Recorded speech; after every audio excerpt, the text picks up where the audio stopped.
Shalom, Erev Tov à toutes et à tous. On va essayer ce soir, Be'ezrat Hashem, de développer le thème de la fête de Hanouka qui s'approche, qui rentre demain soir, Be'ezrat Hashem, et on va voir le sens profond de la fête et quelques halachot aussi de l'allumage de la Hanouka selon le Sod Be'ezrat Hashem.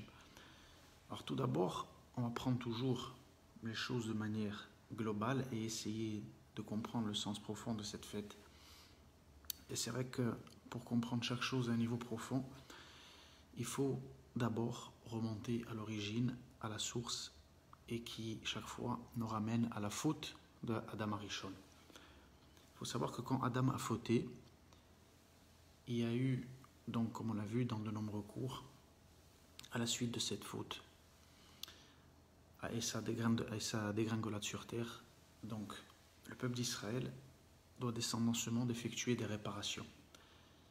Et donc la faute d'Adam a entraîné le fait que nous devons réparer, on va dire, 7 degrés qui sont liés aux 7 jours de la création et qui sont liés aussi à notre Shemitah, donc à ce cycle qui dure 6 millénaires, avec le 7e millénaire, avec la venue de Mashiach.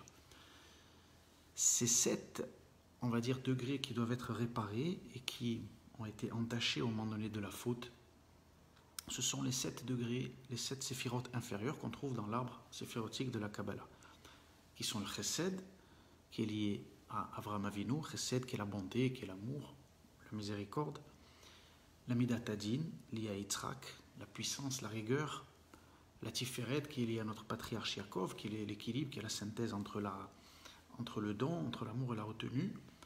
Ensuite, on a le Netzar et le Hod. Netzar qui est lié à Moshe Rabbeinu, qui est l'éternité, inscrire les choses dans l'éternité.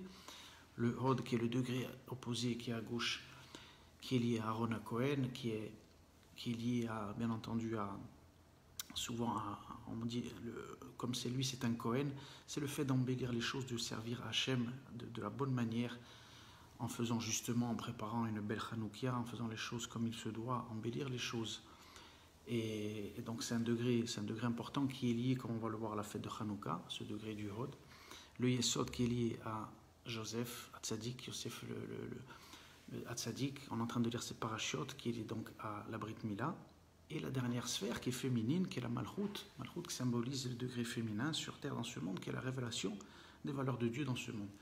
Donc ces 7 degrés doivent être réparés. C'est pour ça que chaque année, il y a ce qu'on appelle les Zmanim, les temps, et que chaque fois, on répare. Alors par exemple, la fête de Pessah, la fête de Pâques, c'est le degré du Chesed qui est réparé. Chaque année, lorsqu'on commémore cette sortie d'Égypte, la sphère du Chesed est réparée et arrangée. Ensuite, toute la période où il y a le Yom Hadin, le jour du jugement de Rosh Hashanah, jusqu'à Shmini Atzeret, c'est le degré de la Midat Hadin, de la rigueur qui est réparé, parce que justement c'est le jugement, et donc on vient réparer cette sphère-là. Shavuot, on va réparer la Tiferet, qui est l'équilibre entre la bonté et la rigueur, qui est la centralité de Yaakov, qui est la vérité, symbolisé par le don de la Torah Shavuot. Et ensuite, quand on prend dans le corps humain, donc on a vu que tous ces degrés-là sont au niveau du corps, et quand on arrive en bas, donc au degré inférieur, on va arriver aux jambes, qui sont le Netzar à droite et le Hod à gauche. Le Netzar, cette partie-là va commencer à être réparée à la fête de Purim, depuis que la fête de Purim existe, et le degré du Hod, donc comme on a vu, lié à Aaron à Cohen, va être réparé au moment donné de la fête de Hanouka. Tandis que les 2 dernières sphères, donc, qui terminent le travail sur terre, qui sont le degré du Yesod, lié à la Brit Mila et à Yosef Hatzadik, et la Malchut, ces degrés-là sont liés au dévoilement du Mashiach ben Yosef, ce qu'on appelle le Mashiach ben David. Donc c'est depuis la faute de Adam dans le Gan Eden, toutes ces sphères doivent être réparées chaque année.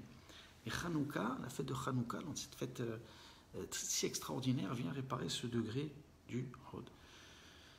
C'est une fête, comme on dit toujours, qui se passe d'une certaine manière. On vient se rappeler des Grecs, donc des Yévanim qui ont tenté d'assimiler le peuple d'Israël, qui ont tenté de nous détourner de notre service.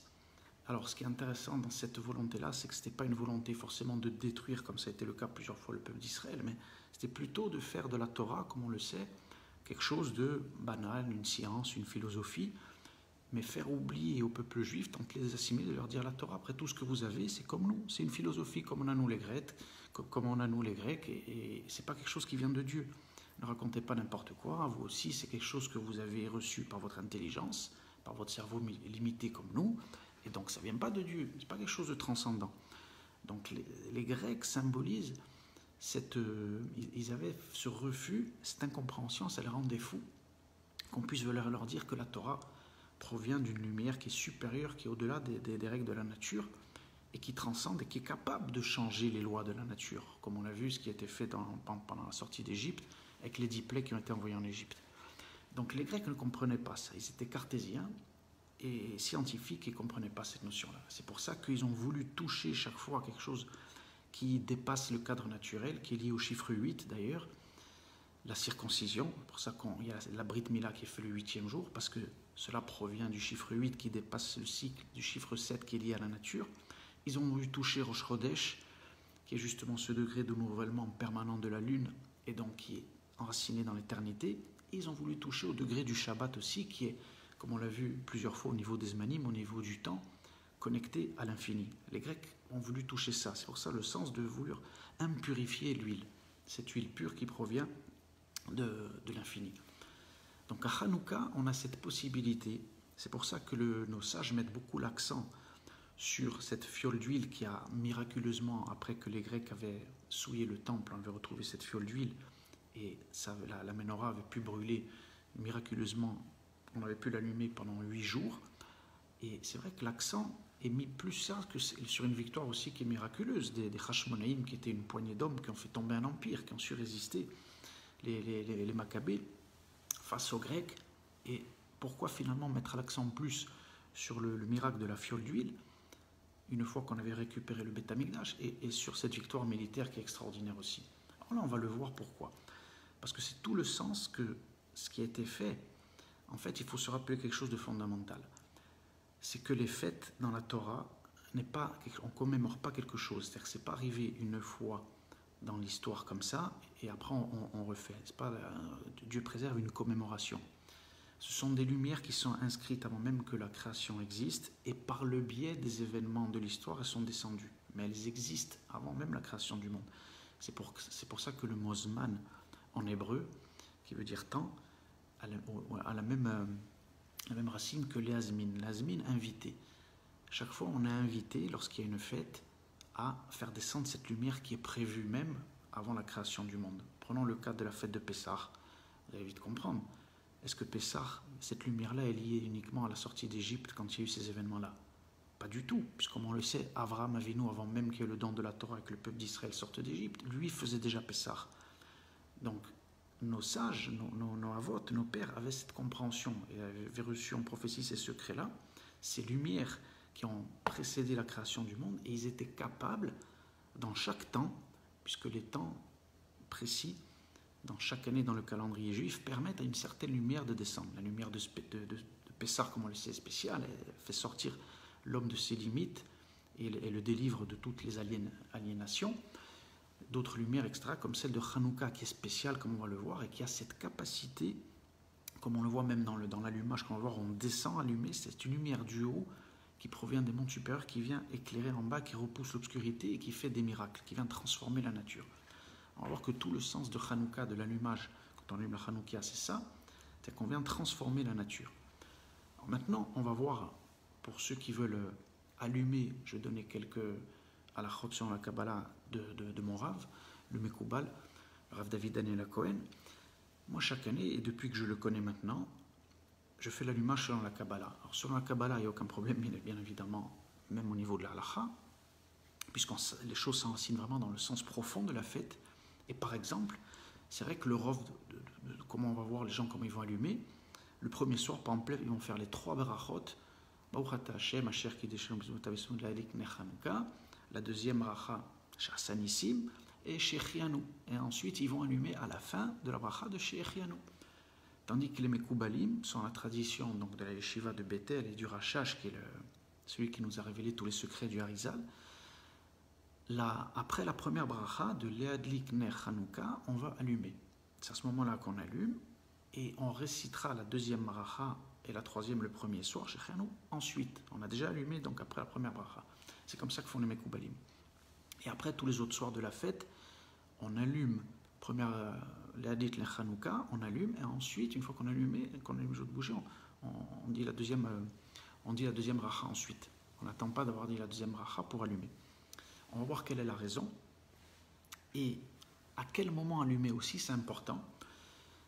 Alors, les Mekoubalim nous recommandent, bien entendu, c'est l'Arizal qui nous a révélé ces secrets, de non pas allumer juste à Tset Akochavim, c'est-à-dire à la tombée de la nuit sortie des étoiles, mais un petit peu avant, c'est-à-dire 10 minutes, par exemple, quelque chose comme ça, qui est au moment donné, à la fin de Shkiat Achama, à la coucher du soleil, c'est-à-dire que c'est le moment juste, ce qu'on appelle Ben Hashmashot, finalement, et cette période, on ne sait pas trop encore si c'est le jour ou la nuit, et donc 10 minutes est l'heure idéale avant Tset Akochavim pour allumer. C'est comme ça que font les Mekoubalim. Le sens profond de cela, c'est de ne pas attendre que l'obscurité qui symbolise tous les maux MAUX qui peuvent descendre dans le monde et toutes les difficultés et tout le rocher de cette obscurité arrive et viennent nous imprégner.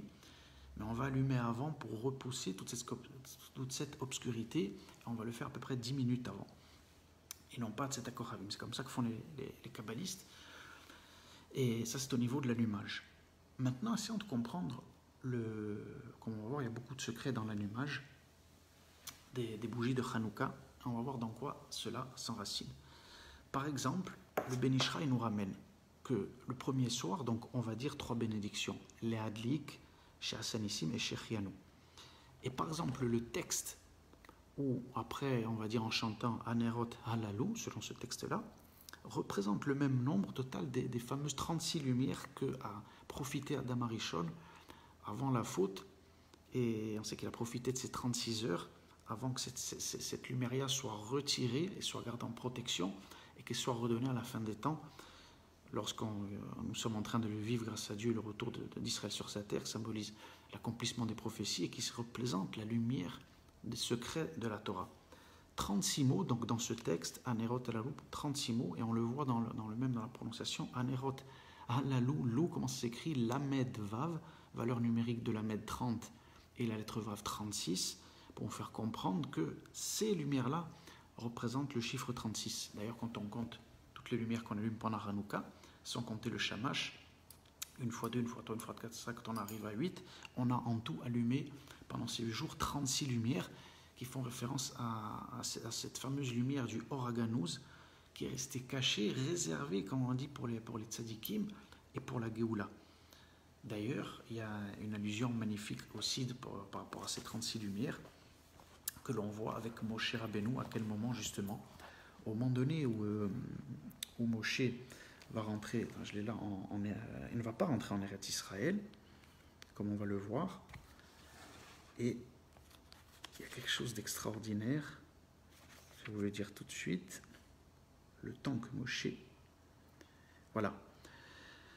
Moshe Rabbeinu, comme on le sait, il a mis 36 jours pour écrire le Sefer Devarim. Exactement 36 jours. Ça fait référence à quoi? À ces fameuses 36 lumières du Oraganouz. Parce que c'est quoi le Sefer Devarim, justement, la particularité du 5e livre de la Torah, le Deutéronome en français? Cette lumière si élevée qui va recevoir la génération qui va rentrer en Eretz Israël, qui va accomplir les prophéties. C'est les secrets de la Torah. Parce que les secrets de la Torah, le Sod, la Kabbalah, est lié au retour d'Israël sur sa terre. Cette Torah du Sod, cette Torah du peuple d'Israël, qui rassemble, qui n'est plus une Torah de l'exil, et qui est la Torah des Juifs qui sont éparpillés dans le monde, mais qui est la Torah de l'ensemble. Et donc, elle est révélée, elle est donnée par Moshe Rabbeinu juste avant que le peuple d'Israël entre sur sa terre, et c'est pour ça qu'il met 36 jours, c'est une allusion par rapport à ces 36 lumières qu'a bénéficié, qu'a profité Adam avant la faute. Donc, elles étaient en potentialité avant que ce monde soit créé, et elles viennent là se réaliser, bien entendu, dans le concret à la fin des temps, pour que Israël repousse toute l'obscurité de ce monde et dévoile Dieu dans ce monde à travers sa royauté. C'est ça la lumière du Oraganouz extraordinaire. Et donc chacun d'entre nous, quand on va faire cet allumage, bien entendu que chaque étincelle de chaque juif va permettre à son niveau de faire descendre une partie de cette lumière qui repousse bien entendu toutes les obscurités à l'image de cet empire grec qui est toute la falsification, tous ceux qui ont tenté de falsifier la Torah pendant l'histoire. tous ceux qui ont tenté de détourner l'humanité de la véritable source d'Israël, etc. Toutes ces forces-là, eh bien, cette capacité, chacun à Hanouka, de repousser cette obscurité, de faire perpétuer ce miracle extraordinaire. Pour revenir un petit peu et donner quelques indications pour faire l'allumage de la Hanouka aussi demain, il est bien, selon la Kabbalah, de placer sa Hanouka donc, à l'entrée de la porte sur la gauche, quand on rentre, parce qu'on a la mezouza à droite, on place sa mezouza donc, juste après la porte. On va voir exactement ce que dit le Ben Ishraï d'ailleurs par rapport à ça. Il est recommandé de placer lumière à moins de, voilà, un téphar, c'est à peu près 10 cm de la porte. C'est très bien comme ça. Et on va voir pourquoi. C'est très bien de faire comme de cette manière-là. Et ensuite, la petite Hanouka, donc, elle doit faire, il faut placer donc, la Hanouka plus haut que 3 tfachim, environ 30 cm. Et il convient de la mettre à moins de 10 tfachim de hauteur. Voilà, si on l'a mise plus haut que cela, on a fait a priori ce qui est bien, mais d'après la Kabbalah, il est bien de le mettre un peu plus de 7 tfachim. Comme on a vu, à la plus haut, un téphar c'est 10 cm. Donc 7 tfachim, c'est à peu près 70 cm de hauteur. Là on est parfait pour placer la Hanoukia. On va la placer pourquoi à gauche? Regardez un petit peu l'allusion. La Hanouka qui est à gauche, donc la mezouza qui est à droite, et l'homme qui rentre dans sa maison avec le talit katan. Si on prend les 3 lettres du talit katan, la lettre tzadik, la lettre la première lettre de la Hanouka, la lettre chet, et la première lettre de la mezouza qui est la lettre même, ça forme le mot tsemar. Tsemar, comme on le sait, c'est qui sort de la terre. Le cycle Mashiach, le Messie, est appelé tsemar. Il sort de la terre, justement, il sort d'en bas. Et donc, quand l'homme accomplit cette mitzvah, donc il fait cette union entre ces 3 mitzvot. Talit katan, sa Hanouka sur la gauche, la mezouza à droite. Il y a donc ces 3 lettres tsemar qui sont là, qui sont revêtues de lumière. À ce moment-là, c'est pour ça qu'il est bien de placer sa Hanouka à cet endroit-là, selon la Kabbalah. Maintenant, on va voir quelque chose de très beau aussi par rapport à l'allumage. Lorsqu'on dit la première bracha, Baruch ata Hashem Eloheinu melech haolam, asher kideshanu b'mizvotav etzivanu leadlik ner Hanouka. On va voir que combien de mots, regardez, Baruch ata Hashem Eloheinu melech haolam, asher kideshanu b'mizvotav etzivanu leadlik ner Hanouka. En fait, leadlik ner Hanouka, les Rosh Tevot, nous dit le Ben Ishraï de ce mot-là, c'est Nachal. Qu'est-ce que c'est Nachal?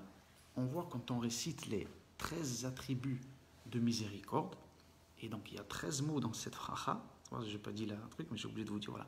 Quand on part de Baruch jusqu'à la fin de la Lik Ner Hanouka, il y a 13 mots. Ces 13 mots de cette bénédiction font allusion aux 13 attributs de miséricorde que Moshe Rabbeinu a obtenus après la faute du veau d'or. Attributs de miséricorde qui font descendre la miséricorde dans le monde, la protection sur le peuple d'Israël. Et Leadlik Ner Hanouka, donc les Rosh Tevot de ces 3 lettres, le Lamed, le Nun et le Chet de Hanouka, c'est Nachal. Où c'est qu'on voit Nachal dans les 13 attributs de miséricorde? Lorsqu'on récite cela et qu'on fait le Tachanunim, on va dire Notse Chesed la Alafim. Et bien ça, ce sont ces 3 lettres-là.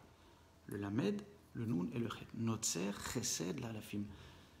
Et à quoi cela fait allusion? On l'avait vu dans des cours précédents. C'est une lumière à ce moment-là qui est très très haute, qui provient du Shem, qu'on appelle du nom divin Ab, qui a pour valeur numérique 72, qui est lié à la sphère de la Chokhmah, dans l'arbre séphirotique. Et donc c'est une lumière vraiment du Chesed, c'est-à-dire c'est une lumière vraiment d'amour, de miséricorde, qui vient descendre, atténuer les rigueurs. C'est celle-ci donc qu'on fait allusion lorsqu'on va dire le mot, la Leadlik Ner Hanouka, et on va faire des unions, comme on va le voir, masculines et féminines entre tous les noms divins. C'est là que c'est important de savoir que quand on veut avoir une compréhension vraiment de la Torah et de la Bible, il faut savoir que les noms divins, il y en a plusieurs et il faut connaître ces combinaisons. Il y a toujours le nom à 4 lettres qui est masculin, la lettre Yud, la lettre He, la lettre Vav, la lettre He, Yud Ke Vav Ke. Et on voit que dans cette fête de Hanouka, l'union avec il y a une union en fait de 6 noms. Chaque fois, il y a un nom masculin et un nom féminin qui va s'unir. Par exemple, ce qu'on appelle au niveau du Keter, Kterim, c'est par exemple ce nom qu'on a vu, le nom à valeur numérique 72 qui s'écrit en lettres pleines, Yud, He, lettre Vav, Yud, Vav, Dalet, He, Yud, Vav, Yud, Vav, He, Vav, valeur numérique 72, qui va s'unir avec le Shem et qui est un nom féminin et qui s'écrit en lettres pleines, Aleph, Lamed, P, He, Yud, Yud, Vav, Dalet, He, Yud. Ça, c'est au niveau du Keter, c'est-à-dire ces lumières les plus élevées. Comme on le voit, elles descendent, ces lumières-là, dans l'obscurité de ce monde, elles peuvent nettoyer et ramener justement toutes les forces qui peuvent être tombées, ce qu'on appelle dans les clipotes, dans les écorces, et les ramener, c'est-à-dire les sortir de leur emprise du mal, et les faire relever. Ensuite, il y a une deuxième union, qui est le nom, ce qu'on appelle l'union Chabad, Chochma, Bina et Dat, donc c'est les trois séphirotes de la tête, et là, c'est le Shem, ce qu'on appelle Sag, qui a pour valeur numérique 63, c'est-à-dire que là, le tétragramme va s'écrire Yud, Vav, Dalet, He, Yud, Vav, Aleph, Vav, et He, Yud, et qui s'unit avec le nom Elohim, Elohim qui, comme on le sait, est le nom qui a pour la même valeur numérique que le mot Hateva, comme on va le voir, le mot Hateva qui a la même valeur numérique que la nature, 86. Le nom Elohim, qui a la même valeur numérique que Hateva, la nature, c'est-à-dire que les forces qui dirigent ce monde de manière naturelle, c'est un nom divin, ça fait allusion au fait que l'Éternel s'est voilé à travers la nature, c'est lui qui dirige bien sûr depuis le monde supérieur. Et nous, si on n'a pas la compréhension, on pense que la nature se gère elle-même. En fait, elle est liée par une force supérieure, mais c'est voilé. C'est pour ça que le nom Elohim a pour valeur numérique 86, exactement comme le mot la nature. Donc ça, cette union est faite entre ces deux noms, justement, qui symbolisent Chabad, et ensuite ce qu'on appelle Zat, le dernier nom Tarton, le plus bas. Là, c'est le Shem, ce qu'on appelle Ma, qui fait valeur numérique 45, le Yud, Yud Vav Dalet, He, Aleph, Vav, Aleph, Vav, et la lettre He et la lettre Aleph. Ça, c'est 45 qui s'unit avec le nom Adnout qu'on ne prononce pas, Aleph, Dalet, lettre Noun et Yud. Et là, qui symbolise donc la dernière sphère du bas, qui est la Malchut, qui est la royauté, vraiment quand Hachem descend dans ce monde et se révèle. Donc, lorsque on fait cet allumage, tout ce qu'il faut retenir, c'est assez extraordinaire, c'est pas un simple allumage, la Hanouka. Il faut savoir que cette fête, on ne peut même pas s'imaginer les degrés extraordinaires et qu'est-ce qu'on fait finalement, les unions, ce qu'on appelle l'Ichoudim de tous ces noms lorsque on allume. Donc on voit que ces trois niveaux donc, sont accouplés. Et regardez maintenant quand, ce que nous dit les textes de la Kabbalah. Lorsqu'on va prononcer cette bénédiction, on va dire que la Likner Hanouka, quand on dit Hanouka à la fin de la bracha, il faut penser que cette lumière qu'on a fait descendre là va rester non seulement dans notre maison mais dans le monde pendant cette demi-heure. On sait qu'il faut que les bougies qu'on allume pendant la fête de Hanouka tiennent à peu près une demi-heure. Eh bien, quand on va prononcer le mot Hanouka, on va penser à ce que cette lumière reste et s'imprègne dans le monde et dans notre maison pendant cette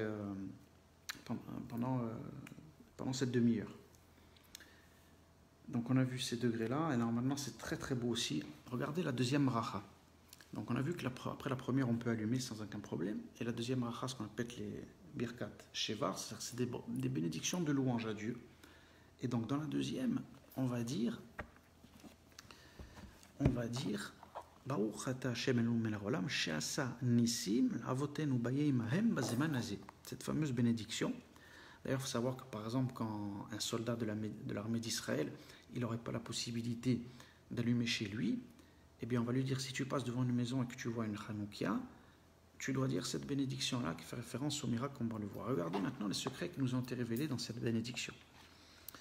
Quand on dit Baruch ata Hashem Eloheinu melech haolam she'asa nisim, dans le mot she'asa, regardez, Shin Ain, ça a pour valeur numérique 370. À quoi cela fait allusion? Les textes de la Kabbalah, le Harizal nous dit que ça fait référence à un niveau très très très élevé des lumières divines qui vont descendre, qui sont au niveau du monde de Hatzilut, qui est donc le monde le plus haut de la lumière divine, ce qu'on appelle Arich Ampin. Et donc 370 fait allusion à un nom qui est connu, le nom El aussi, qui est un attribut de miséricorde. Le nom El deux fois, quand on va l'écrire en pleines lettres, on va écrire donc la lettre Aleph, Aleph, la Med P et la Med Mem Dalet, on va arriver à 370 avec ce nom 2 fois, ce nom qui symbolise la miséricorde divine qui descend. Ça c'est 370. Et maintenant il nous reste encore 2 lettres. Chez Assa, il reste encore la lettre Shin et la lettre He pour faire le mot chez Assa. Et là, regardez l'allusion extraordinaire. Le Remez. Shin c'est 300 et la lettre He 5. Donc ça fait allusion à quoi? Le nom Elohim, quand on va l'écrire en pleine lettre, il va faire valeur numérique 300. Et donc la lettre He qui est 5 fait allusion à ce nom aussi Elohim qui est la nature, qui a 5 lettres. La lettre Aleph, la lettre Yud, la lettre Vav, la lettre Yud et la lettre Mem. Ça c'est le nom donc Elohim, il y a 5 lettres. Et donc si on l'écrit avec les lettres pleines, comme on l'a vu comme tout à l'heure là, ça fait 300. Donc qu'est-ce que cela symbolise quand on va faire cette bracha à un niveau très simple? C'est-à-dire quand on prononce cette bénédiction, à quoi il faut penser? C'est-à-dire qu'on fait descendre les lumières qui proviennent de l'infini et on va dépasser, on va venir transformer la nature et on va penser que Hachem peut faire des miracles et repousser toutes les forces de l'obscurité, vaincre tous nos ennemis, tous les empires du mal, faire tomber toutes les fausses religions, tous nos ennemis, l'Iran, le Hezbollah, tout ce qu'il y a de mauvais dans le monde et qui empêche Dieu de se révéler. Eh bien, on demande à Kadosh Baruch Hu de descendre. De descendre où? Dans la nature, comme on l'a vu. Parce que chez Assa, Shin Aïn 370, c'est les lumières qui proviennent de l'infini, qui sont au-delà de la nature. Et Shin He, ça fait référence à ces lumières qui descendent dans la nature, dans le nom Elohim, qui est, comme on l'a vu, la même valeur numérique que Ateva, la nature. C'est-à-dire que c'est vraiment la lumière d'Hachem qui vient faire des miracles dans ce monde et transformer et atténuer les rigueurs. Voilà ce qu'on est en train de faire de manière extraordinaire à Hanouka.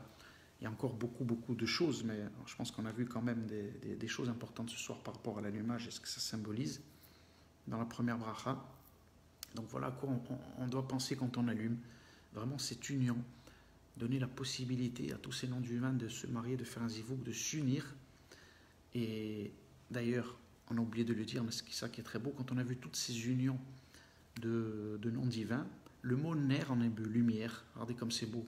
Il n'y a que la magie de l'hébreu pour faire des choses pareilles. Et c'est pour ça qu'on dit que c'est vraiment la Shon HaKodesh, la langue de Dieu. On peut comprendre que la Torah et que la Bible avec cette langue, tellement elle est codée. Ner, lumière, donc a pour valeur numérique 250. La lettre Nun 200 et la lettre Resh. Donc ça fait 200 et la lettre Nun 50. 250. 250, si on prend tous les noms qu'on a vus tout à l'heure et toutes ces unions, Yudke Vavke avec le Shem Ekié, Yudke Vavke avec le Shem Elohim, Yudke Vavke avec le Shem Matnout, tous ces noms ensemble, ça fait 250. C'est-à-dire que le Ner, le Hadlik Ner Hanouka, on pense à l'union de tous ces noms, dans la lumière qu'on est en train d'allumer, fait l'union entre les mondes supérieurs et inférieurs, et d'ailleurs c'est pour ça qu'il y a vraiment l'importance, comme le dit la Kabbalah, de mettre une Hanouka proche du sol, parce que c'est vraiment les lumières qui proviennent de l'infini qui descendent, et faire ces unions en bas. Il n'y a qu'à Hanouka qu'on peut faire cela.